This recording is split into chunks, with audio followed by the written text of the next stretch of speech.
Gustavo Adolfo Bécquer. Leyendas. Por los tenebrosos rincones de mi cerebro, acurrucados y desnudos, duermen los extravagantes hijos de mi fantasía, esperando en silencio que el arte los vista de la palabra para poderse presentar decentes en la escena del mundo.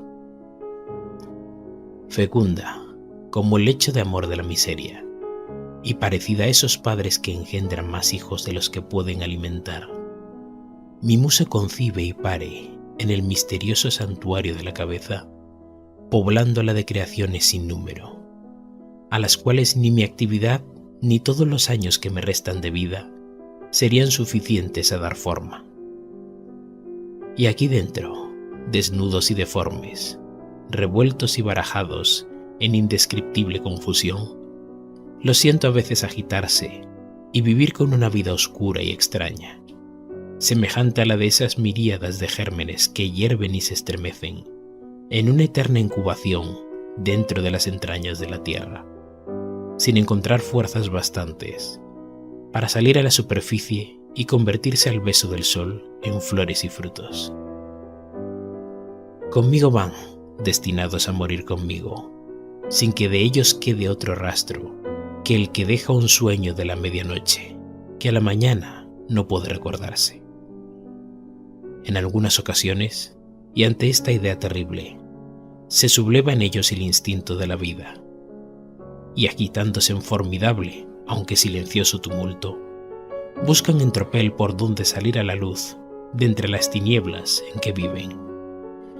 Pero hay que entre el mundo de la idea y el de la forma existe un abismo que solo puede salvar la palabra. Y la palabra, tímida y perezosa, se niega a secundar sus esfuerzos. Mudos, sombrios e impotentes, después de la inútil lucha, vuelven a caer en su antiguo marasmo. Tal caen inertes en los surcos de las sendas, si cesa el viento, las hojas amarillas que levantó el remolino. Estas ediciones de los rebeldes hijos de la imaginación explican algunas de mis fiebres. Ellas son la causa, desconocida para la ciencia, de mis exaltaciones y mis abatimientos. Y así, aunque mal, vengo viviendo hasta aquí, paseando por entre la indiferente multitud esta silenciosa tempestad de mi cabeza. Así vengo viviendo. Pero todas las cosas tienen un término, y a estas hay que ponerle punto. El insomnio y la fantasía siguen y siguen procreando en monstruoso maridaje. Sus creaciones, apretadas ya como las raquíticas plantas de un vivero, pugnan por dilatar su fantástica existencia, disputándose los átomos de la memoria, como el escaso jugo de una tierra estéril. Necesario es abrir paso a las aguas profundas, que acabarán por romper el dique, diariamente aumentadas por un manantial vivo. Andad, pues, andad y vivid con la única vida que puedo daros. Mi inteligencia os nutrirá lo suficiente para que seáis palpables. Os vestirá, aunque sea de harapos, lo bastante para que no avergüence vuestra desnudez.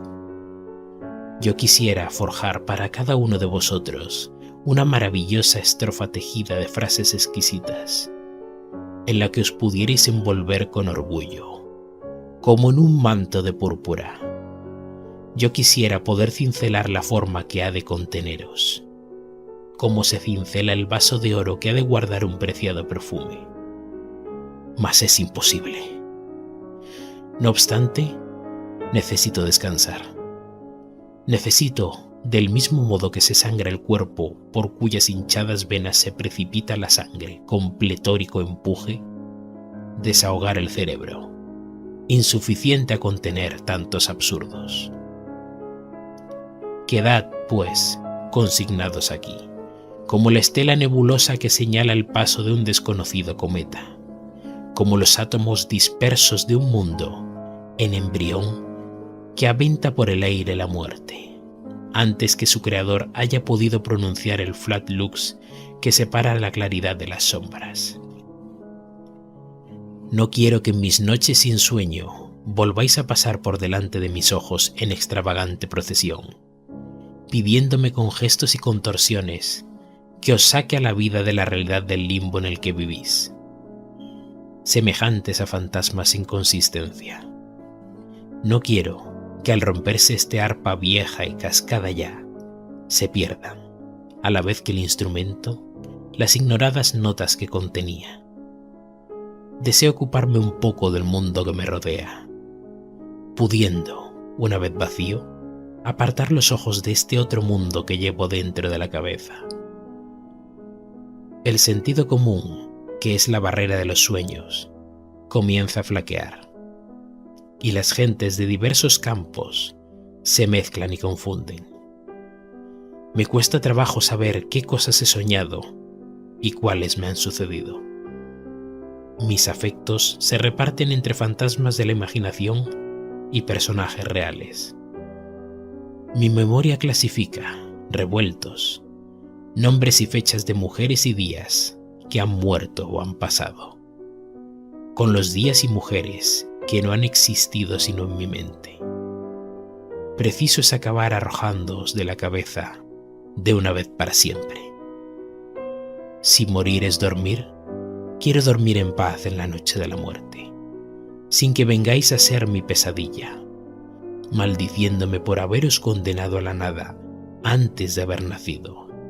Id, pues, al mundo a cuyo contacto fuisteis engendrados, y quedad en él como el eco que encontraron en un alma que pasó por la tierra, sus alegrías y sus dolores, sus esperanzas y sus luchas. Tal vez, muy pronto tendré que hacer la maleta para el gran viaje.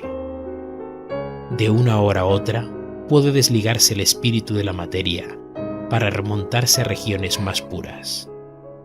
No quiero, cuando esto suceda, llevar conmigo, como el abigarrado equipaje de un saltimbanco, el tesoro de oropeles y guiñapos que ha ido acumulando la fantasía en los desvanes del cerebro.